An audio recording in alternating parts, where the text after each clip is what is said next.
Forget epic quests and glorious battles. This is about survival. This is the grind. We find Feng Jiu and Su Ling deep within the Molten Scar, a high-level zone that would make most players turn back. But they're not here for glory, they're here to work. Their movements are brutal, efficient, almost like a factory assembly line. Su Ling, with a flick of her wrist, unleashes her stellar wind. It's not a killing blow, but a shepherd's crook, herding packs of snarling lava hyenas. She drives them, weakened and disoriented, towards Feng Jiu. He stands at the center of a glowing containment circle he drew himself. The bait and the trap all in one. As the beasts pour in, he doesn't explode in a flash of power. Instead, he unleashes his devourability in a slow, controlled burn. It's a terrifying sight. The hyenas aren't obliterated, they're drained, collapsing into desiccated husks that crumble into dust. In their place, hovering in the air, are small, perfectly geometric gray crystals, void-forged energy cores. Su Ling gathers them. Her earlier disgust now replaced with a professional curiosity. The purity is absurd, she says, examining one. It's like you're stripping away all the chaotic elemental aspects, leaving behind pure, programmable cosmic energy. The auction house algorithms can't even categorize these properly. This process takes a toll. Feng Jiu is sweating, his internal corruption meter ticking up with each use. It's a dangerous balancing act, make enough cause to be worth the risk. But not so many that the strain pushes him over the edge. Later, back in a neutral hub city, they disguise themselves in system-provided vendor shrouds, making them completely anonymous. At a private terminal, Feng Jiu lists a single void-forged energy core on the auction house. He sets a high, almost audacious, buy now price. They wait. Minutes later, a notification. The core is sold. Not to some random crafter, but to a law and acquisitions agent for a major in-game conglomerate. The payment that hits his account is staggering more than he's made in the last week combined. A message immediately follows from the buyer. Source of these cores will pay a premium for information and an exclusive contract. Feng Jiu deletes it without a second thought. Anonymity is his only shield in this new venture. Then, we see the real world. LIAN Feng is ejected from his gaming pod. His muscles aching from the prolonged session. He doesn't rest. He immediately pulls up his real-world banking interface. With trembling but decisive fingers, he authorizes a transfer. A message flashes on the screen. Payment applied to cryogenic stabilization debt. 1.8% of principal balance cleared. It's a tiny chip in a colossal mountain of debt. But it's the first time in years he's seen that number go down instead of up. He looks over at his sister May's cryochamber, a fragile, desperate hope flickering in his eyes. The game is no longer an escape. It's a paycheck. It's a chance. Back in the game, the reality of their next step sets in. They need to get to Nexus Prime, the infamous black market hub. Su Ling lays out the grim details. There's no fast travel beacon, she explains. We have to book passage on a player-run junker ship through pirate-infested space. And Nexus Prime itself, it's not a normal zone. It's a free-fire zone. The usual PvP rules don't apply.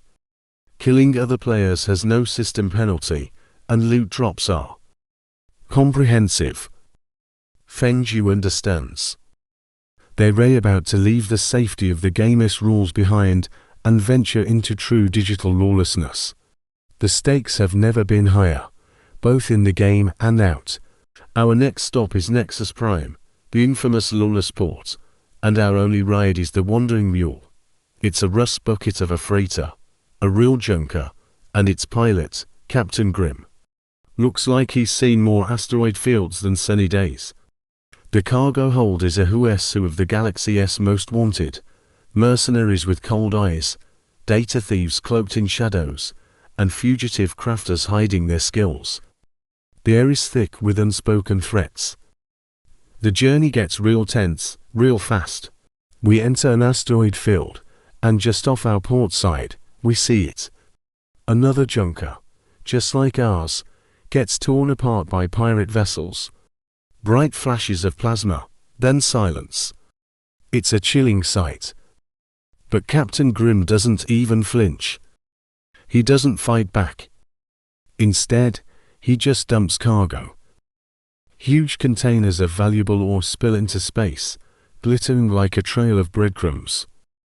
The pirates, greedy as always, break off their attack to scoop up the free loot. Grimm just grunts, his voice like gravel. First rule of Nexus, he says, without looking at us. Everything is a commodity, including your safety. We finally dock at the bazaar, and Nexus Prime is something else. It's not a planet. It's this colossal, Frankenstein's monster of a space station, cobbled together from the wrecks of salvaged ships over centuries. The whole thing hangs in the perpetual twilight cast by a dead star. The docking bay is an absolute assault on the senses.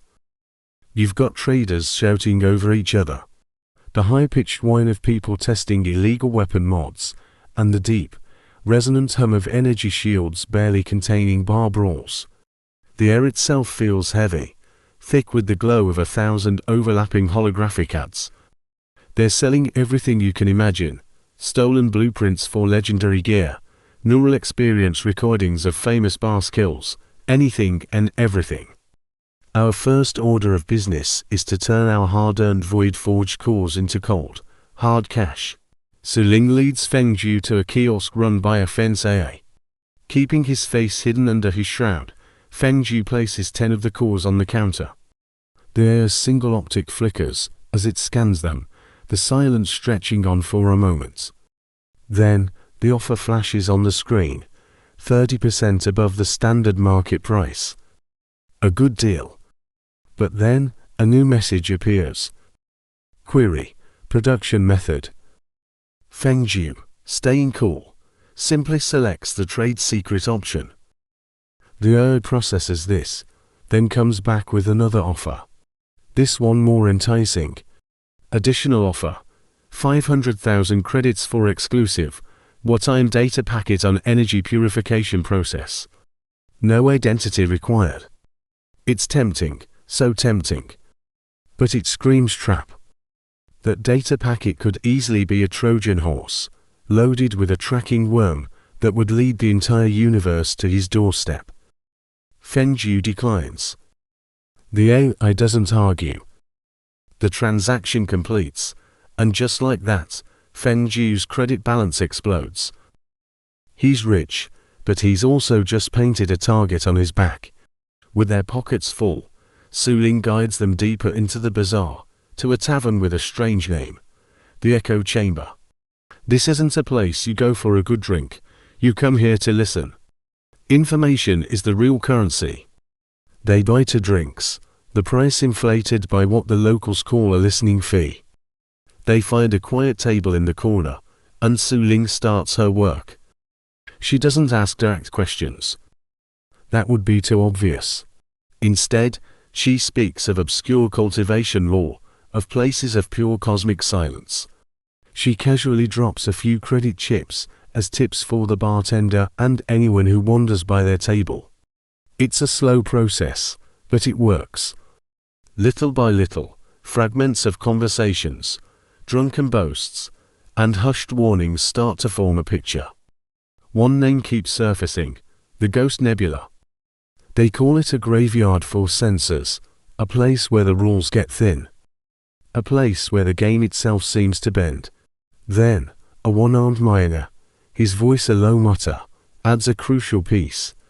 Saw a Dominion scout ship sniffing around the nebula's edge last cycle. Didn't go in, though. Too scared. The Dominion. Feng Jiu's greatest fear. They're already close. Just as they're about to leave, Feng Jiu feels it. It's not a sound or a sight. It's a pull, a faint vibration deep within him, resonating from the void core that is his very being. It's not hunger, not like before. It's a sense of connection, of kinship. He scans the crowded, noisy room, his senses reaching out. And then his eyes lock onto a player across the tavern. The man is decked out in a pristine, military-grade explorer's suit. The insignias are subtle, but unmistakable, Dominion. He's showing a hologram to a table of rough-looking mercenaries. It's a fuzzy image, bleached by energy interference, but Feng Zhu can make it out. It's a strange, angular structure, floating in the heart of a nebula. The Void Beacon. The Dominion player isn't just aware of it, he's putting together an expedition to go there. Feng Zhu's heart sinks. His secret, the one he's guarded so fiercely, is out. He's in a race, and the Dominion just got a head start. Determined to get ahead, to beat the Dominion to the Ghost Nebula, Feng Zhu and Su Ling need a map.